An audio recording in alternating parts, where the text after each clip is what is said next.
Welcome to the quiz 2C history Maurya period. Okay, start the quiz. और ये हमारा first question है, सांची का स्तूप किसने बनवाया? सांची का स्तूप किसने बनवाया? एवरीवन, किसने? अशोक ने। सांची का स्तूप अशोक ने बनवाया। नेक्स्ट क्वेश्चन, अशोक के शिलालेख को पढ़ने वाला अंग्रेज कौन था? James Prinsep. अशोक के शिलालेख को पढ़ने वाला अंग्रेज था James Prinsep. Next question, Kalinga युद्ध का विजय तथा क्षत्रियों का वर्णन अशोक के किस शिलालेख में है? शिलालेख 13। कलिंग युद्ध का विजय तथा क्षत्रियों का वर्णन अशोक के शिलालेख 13 में है। प्रसिद्ध यूनानी राजदूत मेगास्थनीज भारत के किसके दरबार में आए थे? प्रसिद्ध यूनानी राजदूत मेगास्थनीज भारत के चंद्रगुप्त मौर्य के दरबार में आए थे। चंद्रगुप्त मौर्य के दरबार में प्रसिद्ध यूनानी राजदूत मेगास्थनीज आए थे। चंद्रगुप्त मौर्य ने सेल्यूकस को कब पराजित किया? चंद्रगुप्त मौर्य ने सेल्यूकस को 305 ईस्वी पूर्व में पराजित किया। 305 ईस्वी पूर्व में चंद्रगुप्त मौर्य ने सेल्यूकस को पराजित किया। प्रसिद्ध यूनानी राजदूत मेगास्थनीज भारत में किसके दरबार में आए? सभी को याद है, चंद्रगुप्त मौर्य। चंद्रगुप्त मौर्य ने सेल्यूकस को कब पराजित किया? 305 ईस्वी पूर्व में। निम्न में से कौन सा राजा प्रायः जनता के संपर्क में रहता था?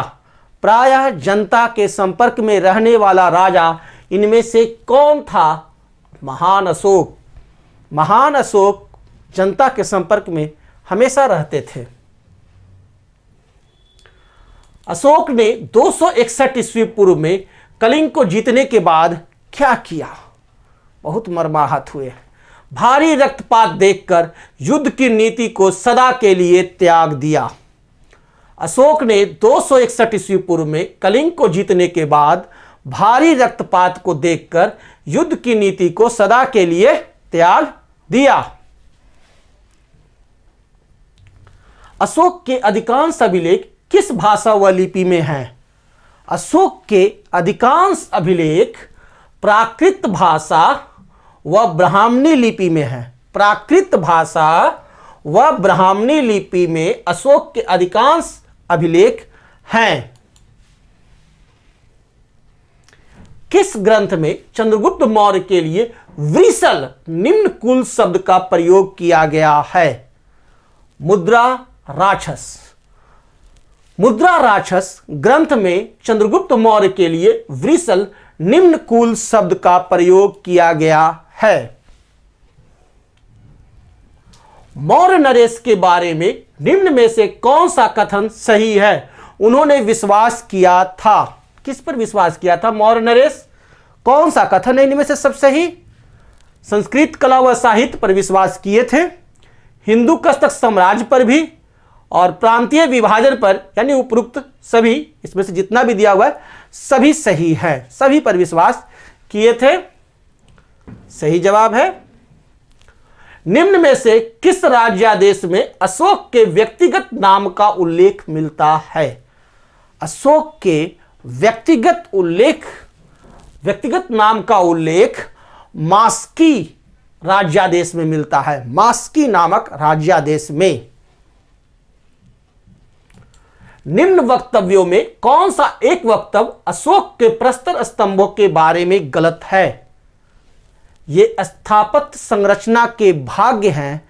यह कथन गलत है कि नहीं है? बताइए। यह अखंड है, यह तो सही है। स्तंभों का सैफरट सुंडाकार है, यह भी सही है। और इन पर बढ़िया पॉलिश है, यह भी सही है। यह स्थापत्य संरचना के भाग है, यह गलत कथन है। यही एक गलत कथन है। अशोक के प्रस्तर स्तंभों के बारे में अखंड है, सही कथन। स्तंभों का सैफरट सुंडाकार है, सही कथन। इन पर बढ़िया पॉलिश है, सही कथन। ओके। श्रीनगर की स्थापना किस मौर्य शासक ने की? श्रीनगर की स्थापना अशोक ने की। श्रीनगर की स्थापना मौर्य शासक अशोक ने की। किस ग्रंथ में शूद्रों के लिए आर्य शब्द का प्रयोग हुआ है? शूद्रों के लिए आर्य शब्द का प्रयोग किस ग्रंथ में हुआ है? अर्थशास्त्र में। अर्थशास्त्र में। अशोक ने अपने राज्याभिषेक के चौथे वर्ष में निग्रोध के प्रभाव से प्रभावित होकर किससे बौद्ध धर्म की दीक्षा ली? किससे ली? उपगुप्त से। उपगुप्त से अशोक ने अपने राज्याभिषेक के चौथे वर्ष में निग्रोध के प्रभाव से प्रभावित होकर उपगुप्त से बौद्ध धर्म की दीक्षा ली। किसने पाटलिपुत्र को पोलीब्रोथा कहा? पाटलिपुत्र को पोलीब्रोथा कहने वाले हैं मेघास्थनीज। मेघास्थनीज ने पाटलिपुत्र को पोलीब्रोथा कहा। मौर्य काल में एग्रोनोमाई किसे कहा जाता था? मौर्य काल में एग्रोनोमाई सड़क निर्माण अधिकारी को कहा जाता था। सड़क निर्माण अधिकारी को मौर्य काल में एग्रोनोमाई कहा जाता था।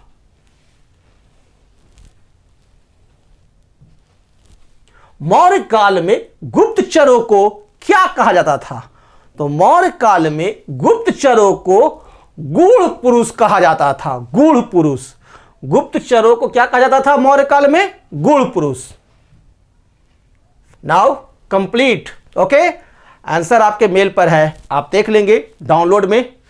डिस्क्रिप्शन में जाएंगे और वहां देखेंगे लिंक है, उस लिंक पर जाकर आप भी टेस्ट दे देंगे और अपना रिवैल्यूएट करेंगे। जितनी बार चाहिए उतनी बार टेस्ट दीजिए। Okay, thank you, good bye.